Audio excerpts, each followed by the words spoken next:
My dad, he basically grew up having to hunt to survive. He's been hunting and gathering ever since he could remember.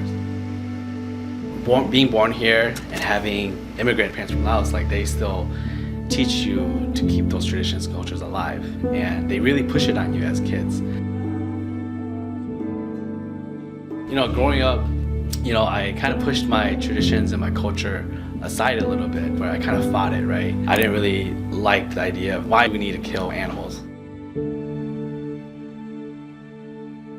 My mom and dad were born in Laos. They came here as immigrants during the Vietnam War to escape communism. They came here from Laos to California. I was born in San Diego, and we moved to Minnesota when I was 3. My childhood, basically, it was very kind of strict. Parents didn't really let us do any, activities outside of school, and wasn't big in the outdoors, like the hunting space. But as a kid, if I saw any kind of animal hurt, I'd help it. My escape from home was just looking at nature. Growing up in the cities, it was kind of hard to see really wildlife, right? But then when we moved to Brooklyn Park, there was a creek in the back, and that was my first time really getting to see ducks and geese and hearing them come in the spring and leave in the fall. That was really what I was really excited about that. Yeah, it's frustrating because he's kind of an animal lover. He doesn't want to hunt. He pretty much watch a deer, a bird. He raised a couple of ducks when they don't have their parents. He's pretty animal lover. I don't think he's gonna go hunt. I'd be like, why do you go hunt? Why do you need to go hunt? Why are you killing these animals, bring them home? Why don't you just let them be? I didn't understand. I wanted to speak up, but in our culture, we kind of are taught to not speak up against our elders in a sense, so we just kind of suck it up.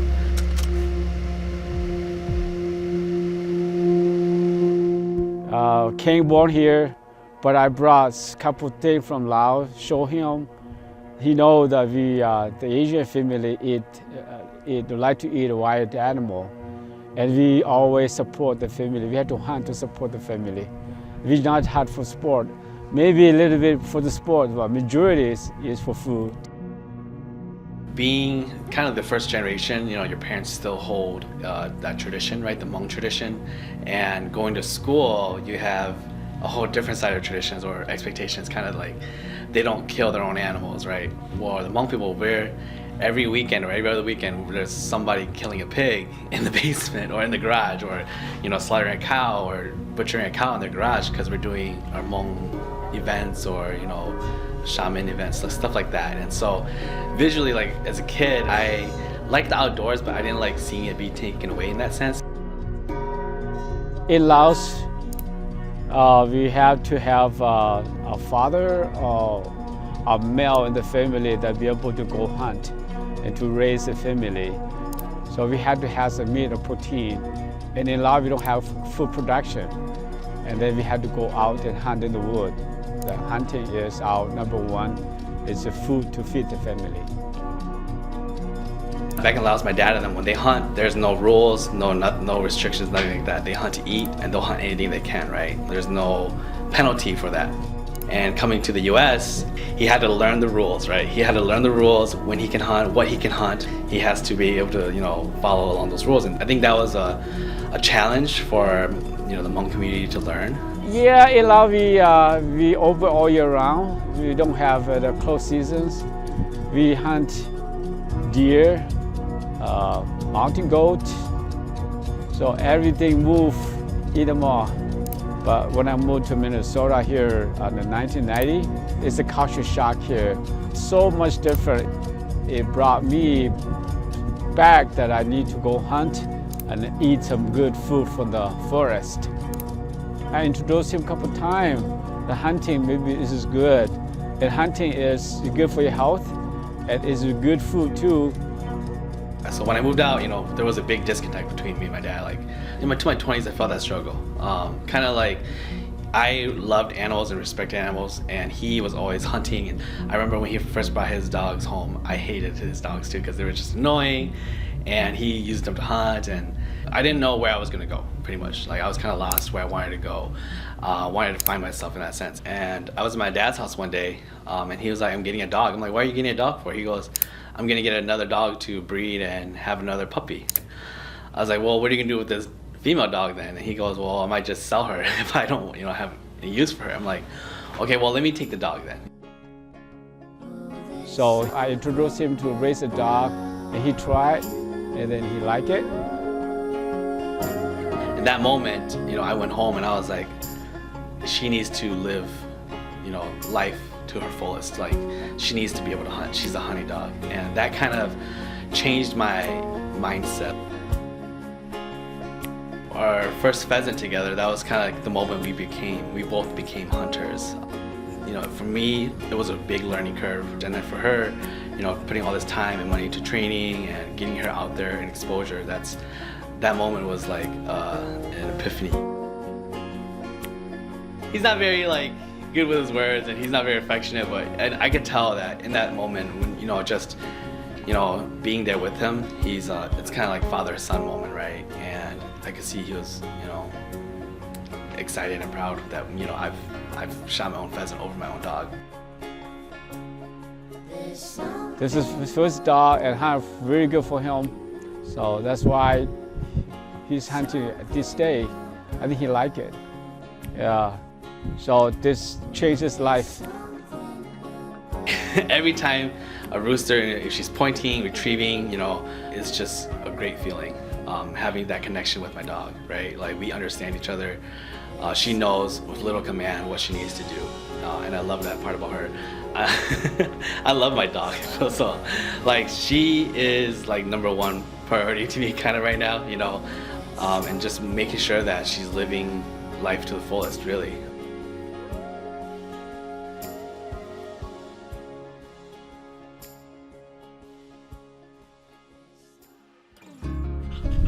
Being a hunter now, stepping into the space, I realized after a year of hunting my first season, I'm like, this is what I want to do for the rest of my life. Like, this is what I want to speak up for. Go, Annabelle. Oh, she's birdie. She's birdie. Get ready.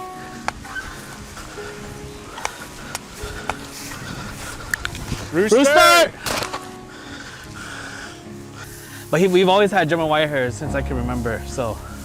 Come on. Go. Here. Let's search. And the bird. Rooster!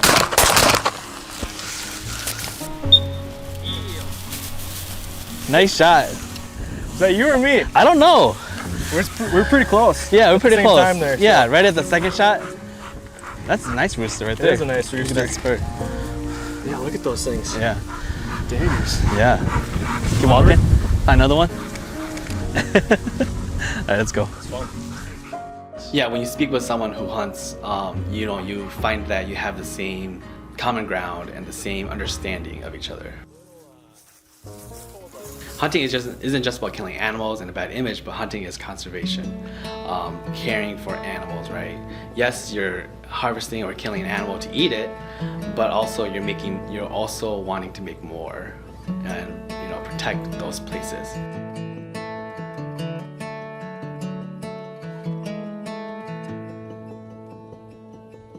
Food does bring people together, and when you bring food, you can have that connection, not just in the hunting part, but you can have that connection with the eating, with the food you make for each other. When I didn't hunt, I didn't want to touch wild game at all. I hated it, the taste, the smell. But now when I hunt and I've killed an animal, by respecting it, I have to eat it. And so learning how to cook was pretty easy, and sharing that with my friends, as long as I'm trying and pushing that to them, I feel like I'm doing a service to the animal, you can say. I do feel like it's part of my responsibility to give back to the species and the conservation. The way to do that is through conservation groups such as Pheasants Forever, because they're the ones with the most knowledge and the smartest people out there to do that research and those projects. I think me personally, I could take it a step further when as this grows, as my hunting career grows. I think I do want to take it further. I want to be more informational to people, have more outreach. That's what I want to do. I feel like there's there's spots where, you know, hunters as a group, we can do more to better our image. We understand now that conservation plays a big role, right? It's about protecting what you do have so that you can create more opportunities. I want to be the voice for hunting where, you know, we can speak freely of what we do. And we do it because, you know, it's fun, it's challenging, it's rewarding, it's a lifestyle that, you know, can change your perspective on many things. So yeah, Kaiya is the mother to Jackie, which is my dad's dog. And, you know, hunting together, they have that mother-son relationship, and me and my dad have that father-son relationship too. And so it just makes it all that more special, really. Hunting with my dad now has really given me a deeper understanding for my culture as well. And also it's strengthened our relationship. Come on, Jackie. Very thick. Which way should go? He does things a certain way, and he does them because it's worked for him and it's worked well. That's what I love about hunting with him, is just that I'm always out there learning something new with him. It's different style hunting. I think he has good, he has okay. That's the way he can, but not my style. My style is all over the place.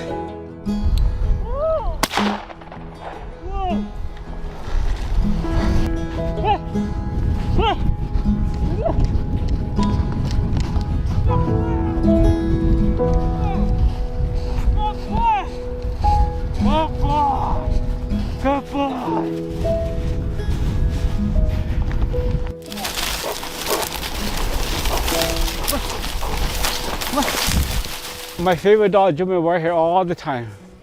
Hunt all season, hunt all turns, but they're aggressive dog. I just love her drive and energy, you know, her style of hunting, you know. I don't know if I could find another dog like her, really, you know. I hunt the way I hunt now is because of her, you know. So my style of hunting is really adjusted to how she hunts too. But I just love her drive and her energy and her tenacity for being in the field. She always gives me 100%.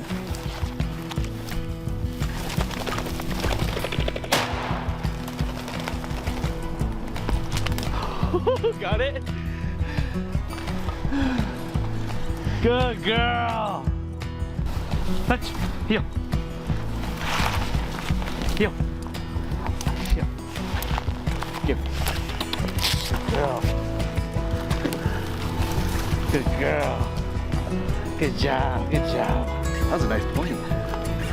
Right behind her. It's father and son.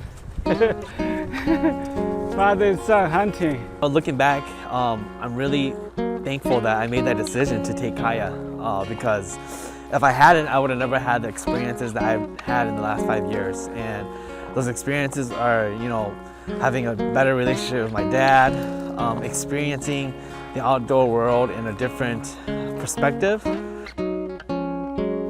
It's good to be sport out here and to show the younger generation that we are father and son, can spend time together. And hunting with him, interesting. We hunt different style, but we all have a good time. It is rewarding. And like I told him, not too many son and father hunt together. But now, you know, he and me, we're still pretty healthy. We can still hunt together, spend time together. When it's just me and him hunting together now, he's happy, and he's proud. We never had that connection. We could say that bond, and that really didn't shine through until we started hunting together. Time too short. Any time we spend is really, really valuable. It's counted.